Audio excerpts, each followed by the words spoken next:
Welcome back to Is Anything Real in Paid Advertising, the show where we unpack what's real and what's just noise in today's marketing madness. I'm your host, Adam W. Barney, and today's guest is a founder who's flipping the paid media script. Jared Tang is the founder of Gaggle Social, a B2B growth shop doubling down on long-term content, sticky engagement, and sustainable community building, not spray and pray lead magnets. He's also one of the rare folks actually questioning the ROI of Google Ads in 2025. Jared, welcome to the show. It is so great to be here, Adam. Thanks so much for having me on. All right. And one of the things that I love to dig into, Jared, is getting a little bit into, you've pulled back from Google Ads and you've shifted toward a content-heavy LinkedIn strategy. What triggered that decision? Honestly, I think it stems back to kind of trial and error, right? I mean, as a company that started off with very little to use and is still very budget conscious, we try our hardest to not throw too much money at the wall, right? And hope that it sticks. And one thing that I can say is the most successful Google advertising campaigns that I've ever ran or helped to run have always been very, I guess you could say, budget insensitive, right? That's the best way to, I think, put that. In reality, it comes out to a lot of cost and a lot of effort to set up, and then a lot more back time trying to figure out what to fix, which one's working, which one's not working, why isn't it working, which is all tricks of the trade. But as a business who needs to also be conscious of how much time their team members are spending in specific areas, it's important for us to make sure that we are doing our due diligence and we're actually using channels that truly work to us. So with LinkedIn being such a business-to-business focused network and our focus being business-to-business as well as business-to-consumer, we're just kind of spreading this out a little bit more. We're not spending as much in one spot. It's that old as time is saying, don't spend all your money in the same place. It's kind of in that same vein for us. We're trying to differentiate and spread out all of our expenses that are going to lead to ROI. All right. And I know something that we've talked about before is the idea that Google has become, quote, a monopolistic risk. What kind of long-term, say, instability are you trying to avoid with the way you've approached it? Yeah, I mean, I think once you find that something really works, you kind of beat it to a dead horse, right? You keep trying it and trying it and trying it, even when, it only worked situationally. And so many times, how can you say how many times can you say, right? Realistically, you tried one thing once and it worked stellar, and then you tried it again and it doesn't work at all, right? So we kind of wanted to start foundationally as a business, ensuring that we're differentiating our channels and that we're not hanging our hats too much on one, especially when there's so much up in the air when it comes to Google as it is, right? I mean, they're constantly under the spotlight of being a potential, risk of monopolization across multiple fields. And I feel like it's only a matter of time before that bubble pops more. And while I stand by Google and love all of my Google products and Google services, I have to say it's difficult to kind of follow down the pathway, knowing that at any day the floor can be ripped out from under them and in turn ripped out from under us. Right. I know something else you mentioned was also a pivot to paid follower growth on LinkedIn as what you view, I would say, as a precursor to organic scale. What are the early results that you've seen with that kind of a mindset approach? Yeah, absolutely. So one of the things so we just recently hired a marketing director. Her name is Megan Richter, and she's a whip. She's super smart, really funny, really intelligent, and really good at what she's doing. And, that's one of the major things. And I say funny because our branding has a lot to do with trying to be comical, but professional at the same time. Yep.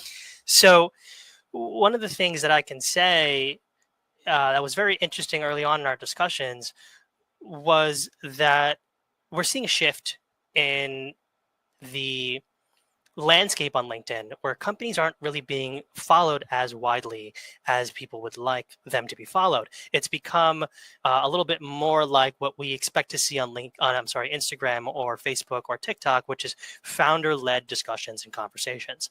We looked at that as an opportunity people aren't going to invest in that area, then that leaves more opportunity for us to grow that same area. We're not competing for those same eyes. We're not competing with any type of AdWord constraint in that world because it's LinkedIn. And we are, not necessarily in a blue ocean, but if we can create an opportunity for us to increase our following, then in turn, our organic media will work harder for us in the long run, right? And, it's really foundationally very similar to what we looked at back in 2015ish, right, where followers were all the rave of what you needed on LinkedIn. Everybody was pushing for it. It was you saw it in your notifications all the time. This person's inviting you to follow. This person thinks that you'd be a good fit for their group, whatever that looks like, right? So the way that we look at it is, it sets the foundation for us for the long run. But in the same term, because of the fact that it's not widely been, I guess, utilized, it's something that we strategize on using more in the very near future. We used it on a small A/B test to see how much success we had versus, just going ahead and, inviting people that already connect with us on LinkedIn, and then going ahead and saying, okay, great. Well, what's our conversion rate on actually getting follows versus what's our conversion rate on the dollars that we're spending to get followers? And we saw a disproportionate mismatch, right, where we were able to increase following for even for a short period of time by, 100 to 200, per chunk.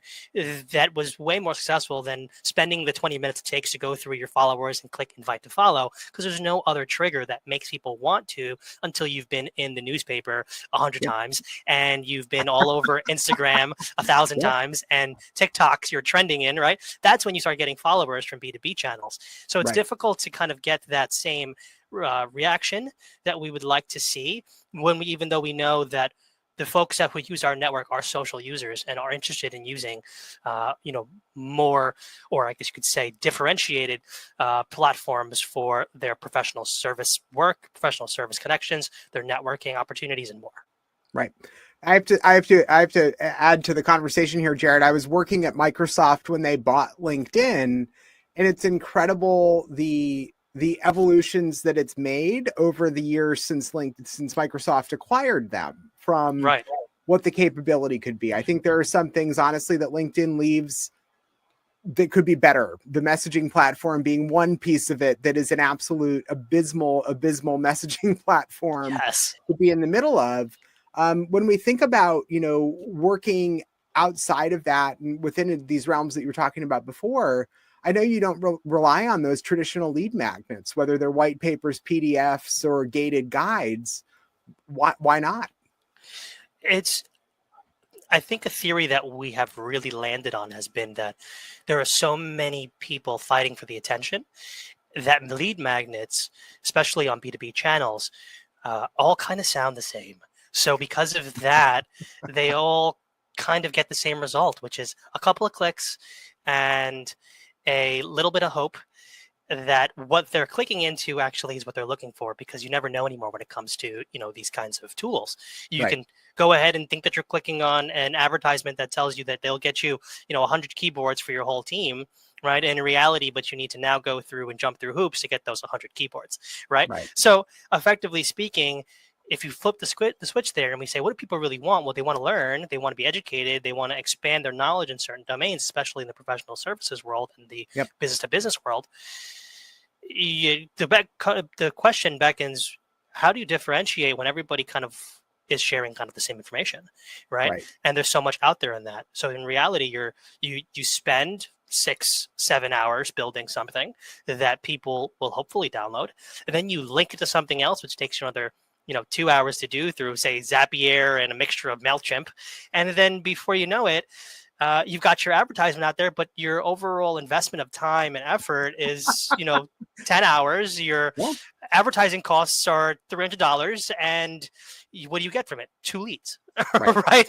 No matter what you're sharing, unless it's something that's game changing. For example, I went on to a conversation with a lead magnet that was saying that they would be able to get, box tickets that you would, if you were, joining this meeting just to have a conversation. They had a relationship with, I think there was the Mavericks. And I had some team members who were around the area at the time, and it just kind of seemed like it would work out perfectly. I can send them over to, a game, and they'd be able to have some evening opportunity. And when I got there, it turned out that the way they advertised it suggested that as long as you joined, they would want to nurture you as a client, so they would invite you. But in reality, you had to sign paperwork that states that you would work with them before you get tickets.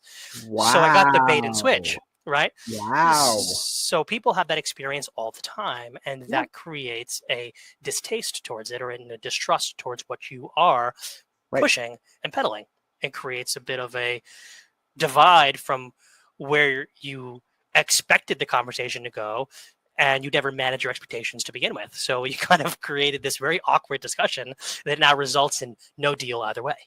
Because nobody reads the fine print also. Exactly, right? Exactly. So, they're relying on you not reading the fine print to get you in that conversation. Right.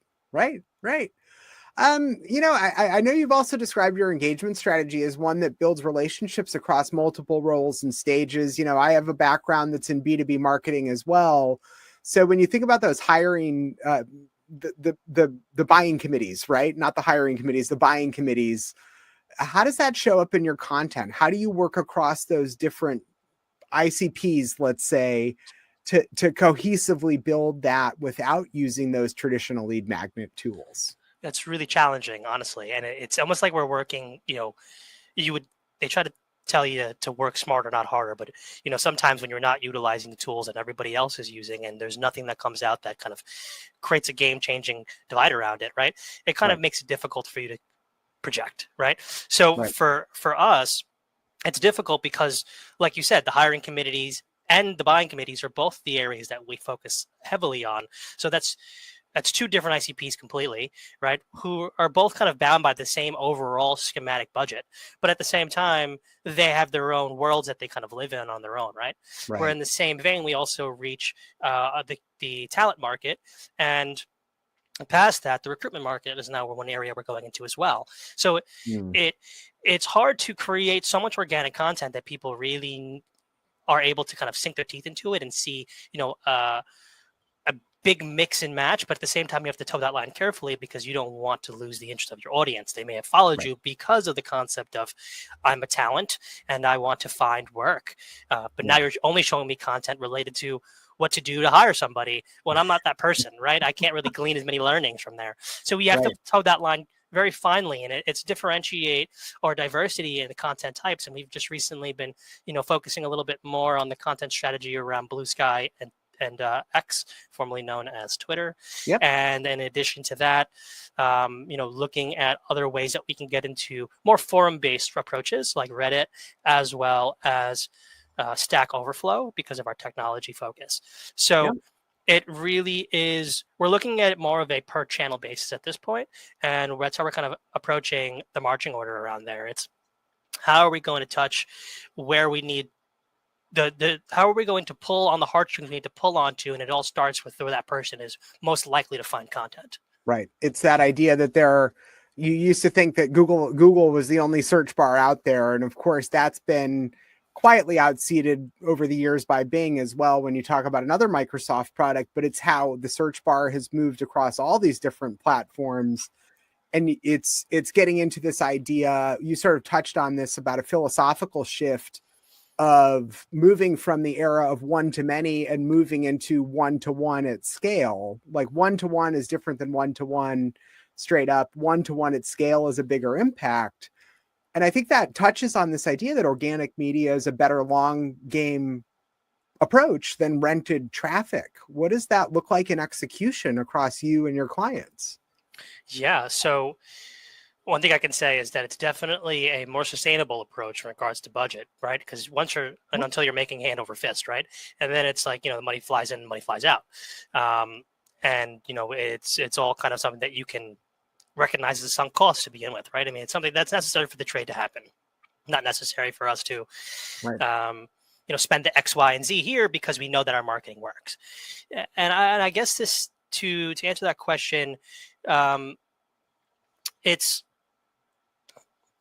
is a difficult line to toe, right? And it is difficult, I think, to focus on differentiating between the two worlds also in a way where you aren't confusing somebody because of how much overlap we have in each market.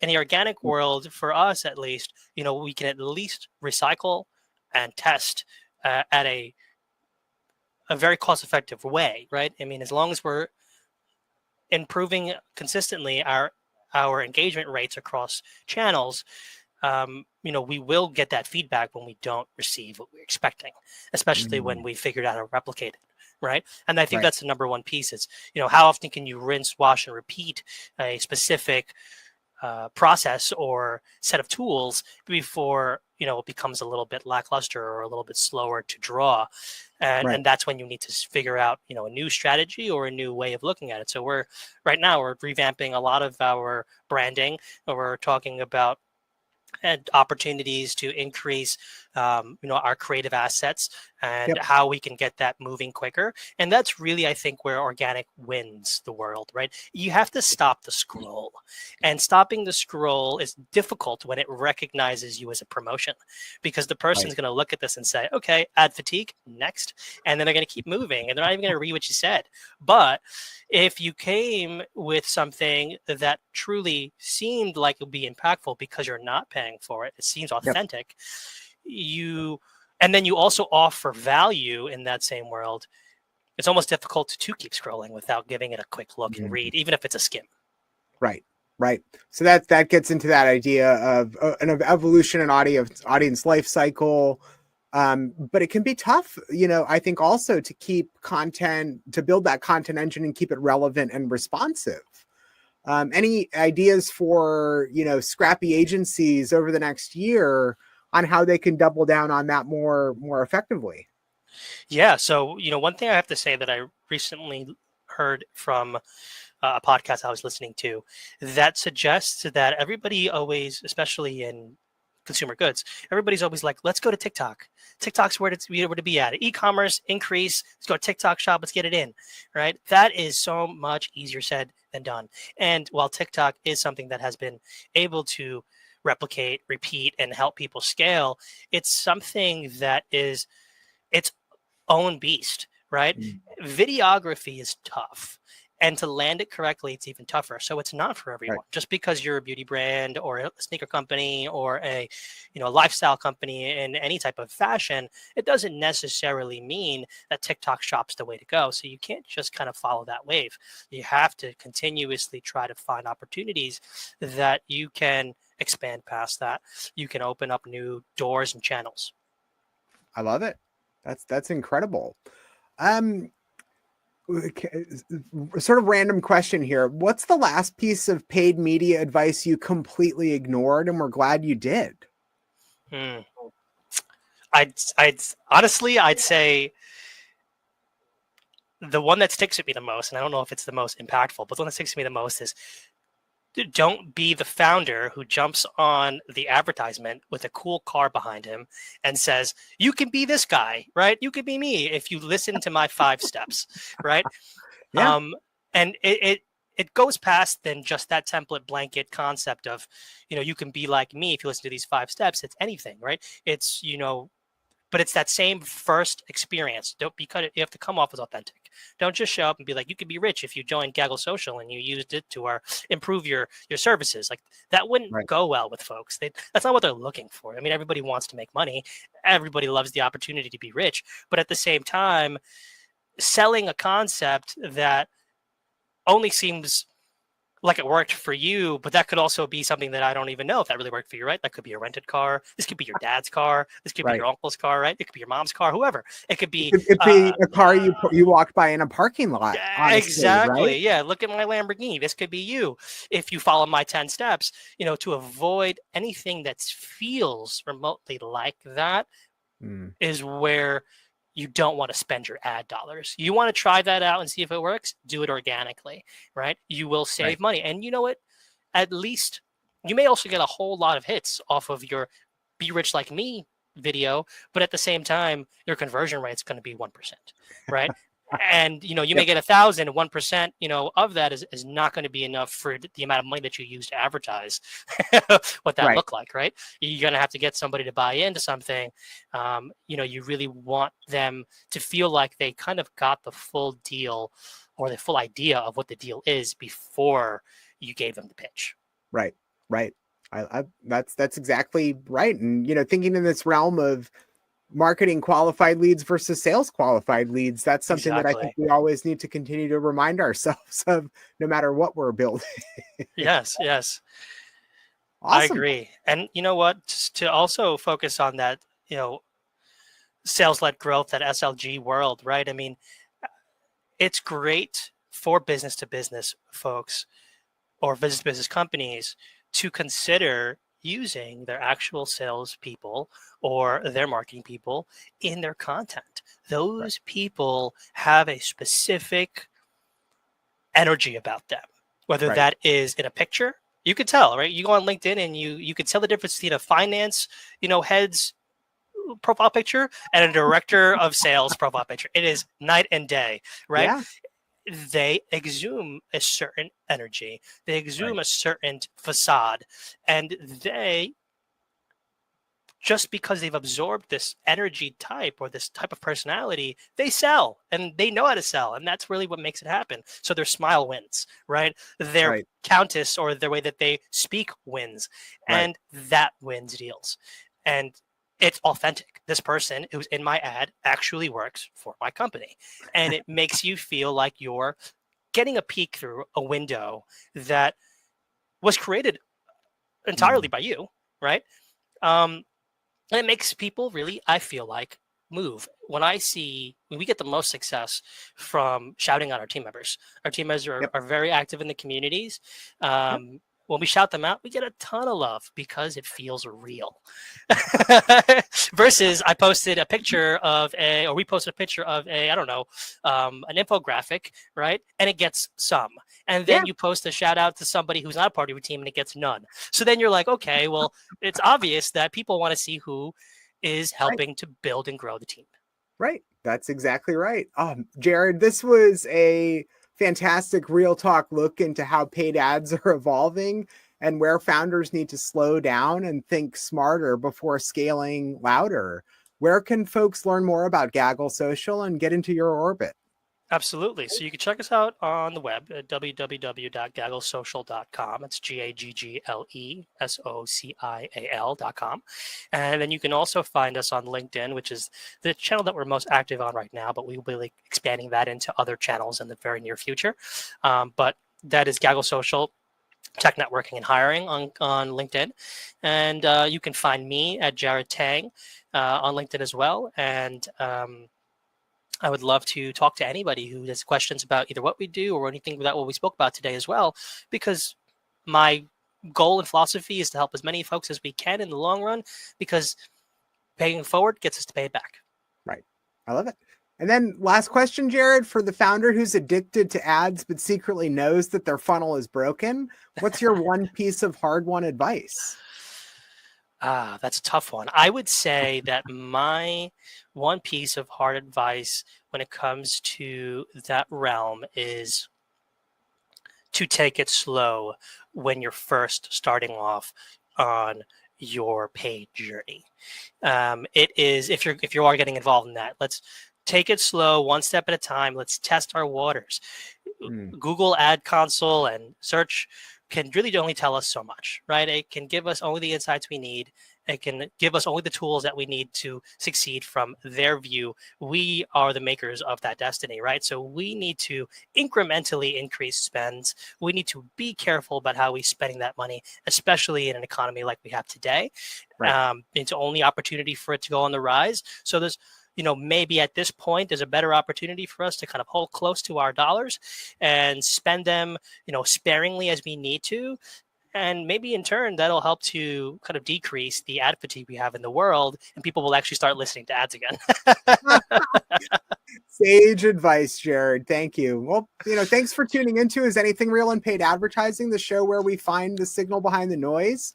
I'm Adam W. Barney. Subscribe, leave a review, and check the show notes below for more. Links back to Jared and Gaggle Social will be there. But Jared, thank you for joining today. Thanks so much for having me, Adam. It was a great time.